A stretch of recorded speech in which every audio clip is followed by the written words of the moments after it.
ઉપલેટાની મુસ્લિમ high school ખાતે આજે વિશ્વ માતૃભાષા દિવસની ઉત્સાહભેર ઉજવણી કરવામાં આવી। રાજકોટ જિલ્લાના ઉપલેટામાં મુસ્લિમ હાઈસ્કૂલ પર 21 ફેબ્રુઆરી વિશ્વ માતૃભાષા દિવસને લઈને એક ભવ્ય કાર્યક્રમનું આયોજન કરવામાં આવ્યું હતું।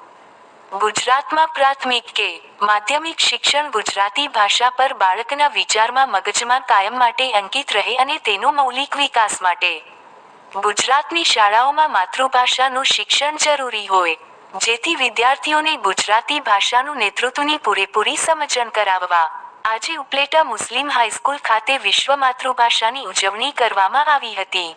અંગ્રેજોની અંગ્રેજી ભાષા ધરાવતા ગુલામીના લાંબા સમયગાળા બાદ પણ આજે સૌ કોઈના માનસ પર અંગ્રેજી ભાષા એટલી હદે ઘર કરી ગઈ છે કે માતા પિતાનું સંબોધન પણ બિલકુલ બદલાઈ ગયું છે।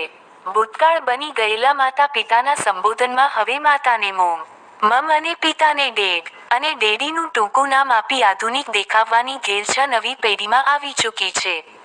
ત્યારે આવી આપણી માતૃભાષાને ફરી ઉજાગર કરવા ગુજરાત સાહિત્ય એકેડમી ગાંધીનગર અને આનંદાલયના આર્થિક સહયોગથી ઉપલેટા મુસ્લિમ હાઈસ્કૂલ ખાતે વિશ્વ માતૃભાષા દિવસની ઉજવણી કરી વિદ્યાર્થીઓ અને વાલીઓને માતૃભાષાનો મહિમા સમજાવવામાં આવ્યો હતો।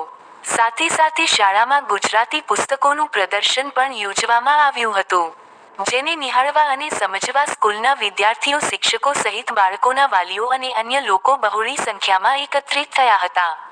આ કાર્યક્રમનું સમગ્ર સંચાલન મુસ્લિમ સ્કૂલના શિક્ષક જી. ગોગા સાહેબ દ્વારા કરી સમગ્ર કાર્યક્રમને ખૂબ જ સફળ બનાવાયો હતો। રિપોર્ટર અરશીભાઈ આહિર, ઉપલેટા।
હું ઇમ્તિયાઝ કે કાઝી, આચાર્ય પે સેન્ટર શાળા 2 માણાવદર, જિલ્લો જુનાગઢ।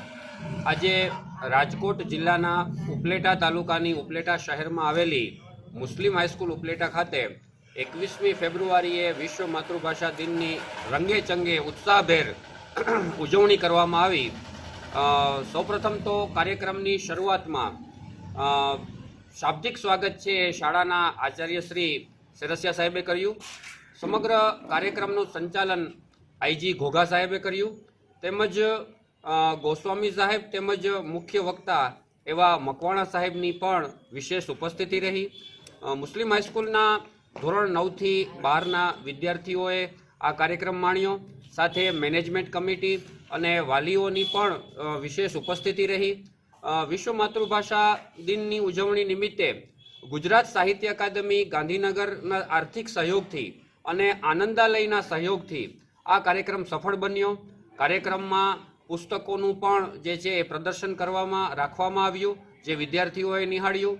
જુદા જુદા વક્તાઓએ તેમની શૈલીથી વિશ્વ માતૃભાષા દિનની ઉજવણી, ભાષાનો મહિમા, માતૃભાષા પ્રેમ, વિસ્તૃત રીતે પદ્ય અને ગદ્ય, કાવ્ય અને જુદી જુદી ભાષા સાથે સંકળાયેલી ઉક્તિઓ સાથે ખૂબ જ રસપ્રદ